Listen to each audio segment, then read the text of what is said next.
First off, thanks so much for having me. I love to get to do Seattle stuff. This is actually my first talk of 2014, and so it might be a little rusty, because it's been a while. The first thing I'm going to dive into. Other way. Oh yeah. First thing I'm going to dive into, weirdly, is why I don't like growth hacks, which I think JP might have mentioned a little bit at the start. Ooh, look at this fancy animation that doesn't really work with this. That's hard. One of the things that I really dislike about the idea of growth hacking, as opposed to, hey, we're going to do marketing, right? I think growth hacking has some appeal to it because it has a fundamental sexiness, right? And it's new. It is not nearly as hated by software engineers as marketing historically has been, which is really nice, right? Because we need the buy-in of technical folks a lot of the time. But it also creates a really dangerous mentality, right? And I've seen this time and time again, particularly, I speak a lot in Silicon Valley, and when I'm down there, what I hear is a lot of startups, and they're like, I'm looking for how I can do what Airbnb did when they hacked Craigslist. I'm looking for how I can hack the way Dropbox hacked when they sort of broke the affiliate model and made all the other affiliate models not work anymore. And the challenge here is, well, you can't do it anymore, right? Like there's this idea that you can exploit this weakness, but you will be the only person who exploits that weakness, right? Once you exploit it at scale, it's gone, right? The system, the network that you've exploited is over. I hate the idea that as marketers, our job is to exploit a network until it's burned to the ground and no one else gets it anymore. Screw all of you, right? That's just that's the worst part of marketing to me. I can't get behind it. Second piece is a lot of these things will lose their effectiveness long before they achieve the scale that you're hoping that they will achieve, right? And I think that's another problem with growth hacking, because you find an exploit, and if that exploit turns off, right? If that network turns you off, if Airbnb were to have been shut off by Craigslist, right? They noticed their bots crawling, they were able to ID what they were doing, and they shut them off, maybe 10% into the ability that they had to grow. Well, would Airbnb be the people that they are today, or would have been taken by a different startup, right? There was a Techstars company that was funded at the same time, going a similar model. I can't remember their name, probably because they didn't hack Craigslist, but. Right, it's a little dangerous, right?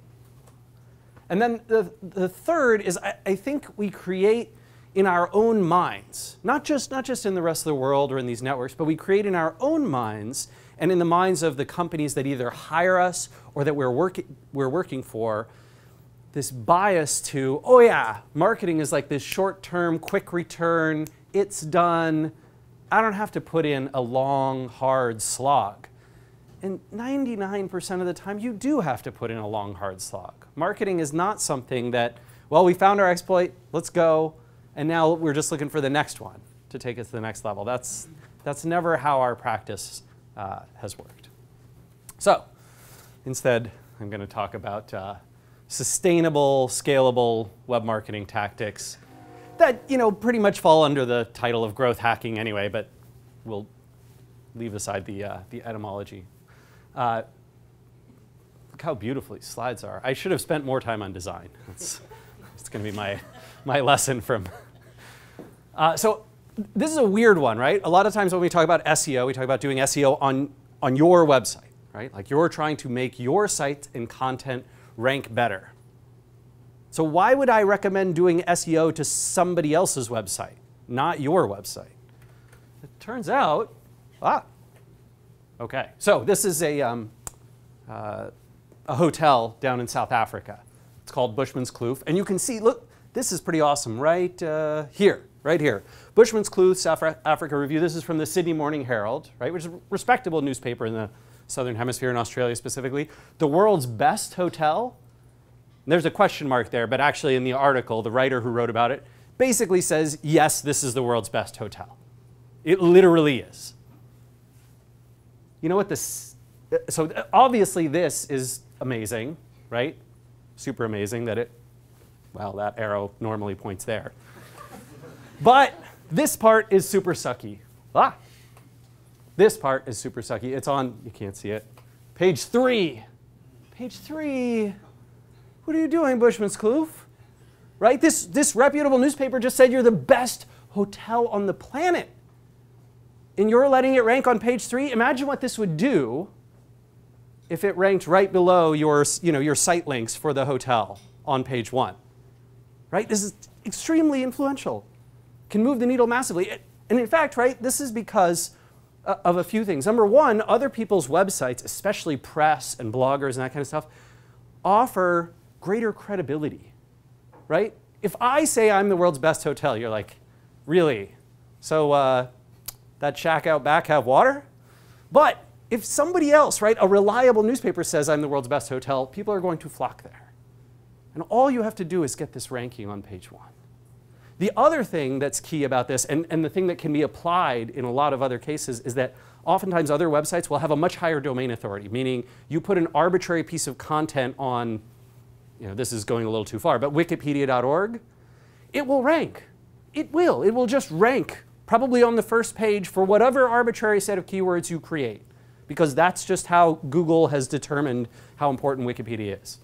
And it's less self-promotional too. So if I go out and I'm trying to do things like link building to the Sydney Morning Herald, no one is ever going to suspect me or think of me as being untoward when I'm doing marketing for the Sydney Morning Herald versus my own hotel website. So it's often a lot easier to get these things done. All right, that sucks, yes.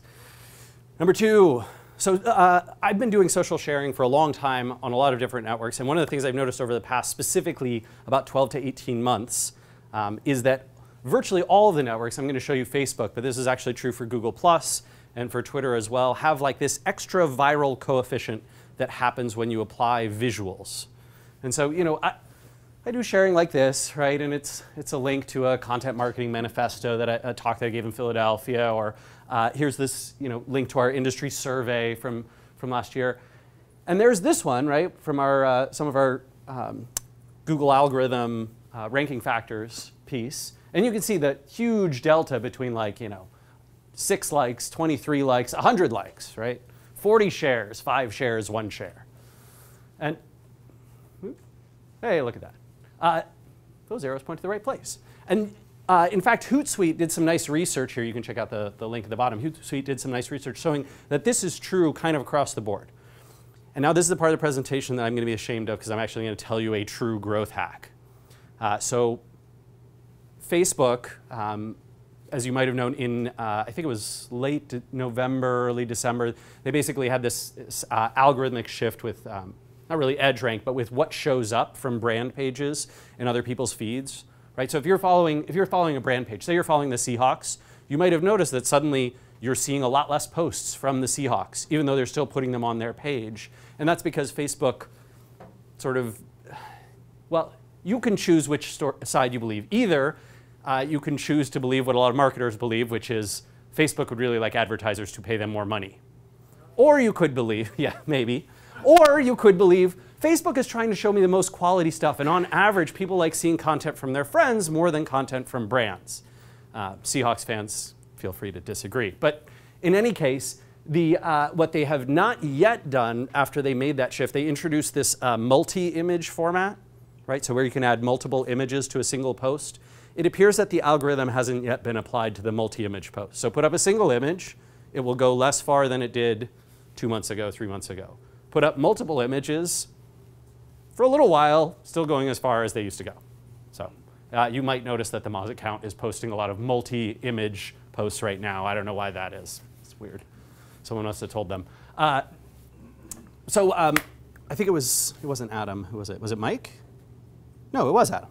Yeah, Adam mentioned a lot of video hacks, and he talked briefly about Wistia. I'm going to show you something super sweet about Wistia and the reason why, despite the fact that I have no formal business relationship with them, I'm a huge, huge fan. So check this out.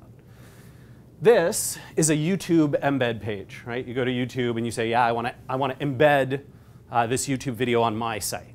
And that's fine and well, right? But who gets the link? YouTube. Who gets the traffic? YouTube. Who gets the credit for the signals that go to that page? also YouTube. This is really sucky, right? Like for a lot of perspectives, as a marketer, this is a really sucky thing, right? And particularly in SEO. It's insanely frustrating. With Wistia, right, I actually own, yep, that sucks. This is amazing.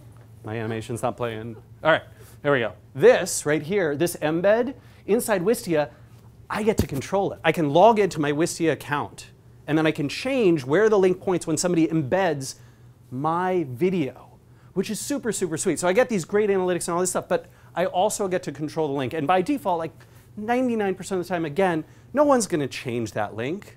Whatever I set the link to, that's where the link's going to point. And so, of course, I'm going to point it back to my page. And because lots of people, you know, if a video is good, will pick it up and post it and put it in other places. This is great. This means you're getting links. You can now rank. You get this, too. See this guy right here? So if you embed a YouTube video on your page, you don't get the snippet like this. You don't get this video snippet. YouTube gets the video snippet. And that means the traffic goes to YouTube, which means you don't really get to count it, and you can't run your marketing campaigns on there. But with Wistia, when I put it on there, Google lets me put the rich snippet, the rel, or the video rich snippet on there, and that means I get it. And this also means that I can get all the analytics, right, from Wistia. So Adam, again, was talking about like how I can see, you can see this red line right here. That's actually showing you how many people rewatched it, like rewatched the video from this point. So you can see I must have said something quite interesting here. Well, mildly interesting. It's, you know, if it were a big jump, then it'd be significantly interesting. You don't need to check it out. I don't know what it is. These are both amazing. Yay, thank you, little arrows. Okay. Right. So I like to do crowdsourcing for content for a variety of reasons. One is because some ridiculously hard questions, right? So Mike was mentioning, right, that you want to find out what it is that your buyers in particular are seeking, or potential buyers are seeking, and what content is going to engage them and those kinds of things. But sometimes you ask those questions and you get an answer you don't want to hear. Right? Like, yeah, well, we do, we build websites, right? We do web design. I don't actually, right? I'm putting myself in the shoes of a web designer. And they go out and ask their customers, like, what are you really interested in? And what do all the customers of web designers say? Well, I want to know how much the average web design costs and whether you're too expensive. And you're like, God damn it. That's not what I wanted to know that everybody wanted to find out.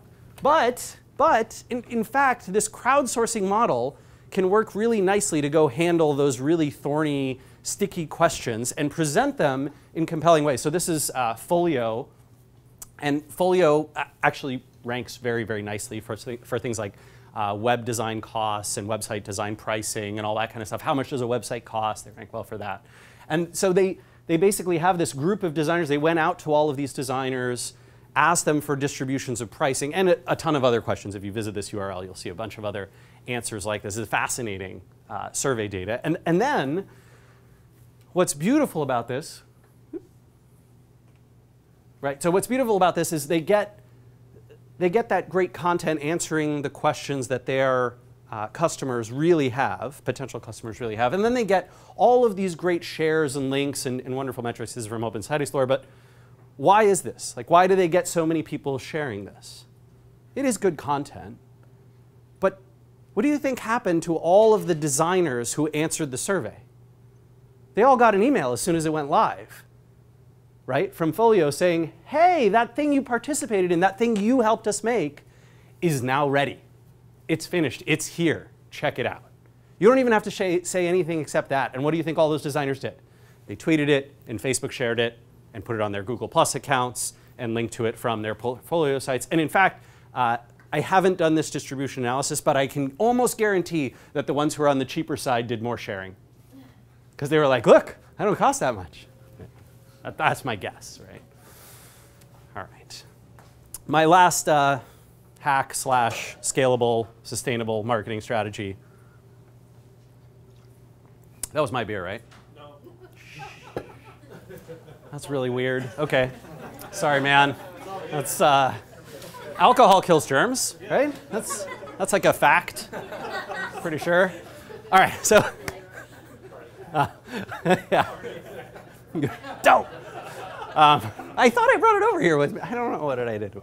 So Mike, you did mention talking about finding out what your customers were really seeking from you, right? And talking to customers who bought from you, finding out why did they buy from you, which is absolutely an excellent idea.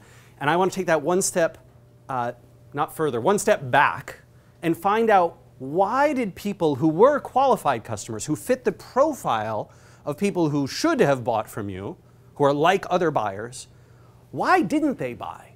Why did they say no? What were their objections? This process for us has been insanely powerful over the years in terms of sort of making our funnel, specifically this part of our funnel, right? So, we sort of, I urge you actually to do this, right? I think this is a great exercise to go, how are we first exposed as a brand, as a company, as a website? How are we first exposed to people, right? And for us, it's a lot of like, social media and organic search and our blog and word of mouth and conferences and events, that kind of thing. And then first visit to the website, right? What brings people to the website for the first time? What are the return visits to? What happens when there's sort of a creation of a free account? For us, this might be collapsed for someone in more of a sales style organization. And then, someone will take a 30-day free trial. And we're really looking for what objections did these people have, right? These people who created a free account have that made them not take a free trial. Like, why did they come to us and check it out? And they run an SEO shop in the United States and, have clients who they're trying to help, or they work in-house at a startup and they're doing SEO. Why didn't they do that? And asking those questions and then finding out the answers, the fascinating part was it's a short list. For every company I've ever seen, and I've talked to a lot of consultants who use this methodology, consultants in the conversion rate experts, optimization field. I talk to them, and what they say is, well, it's always a much shorter list than the client thinks it's going to be. They think it's going to be long. They think they're never going to be able to build a page that'll answer all of them. It's usually like 3 things.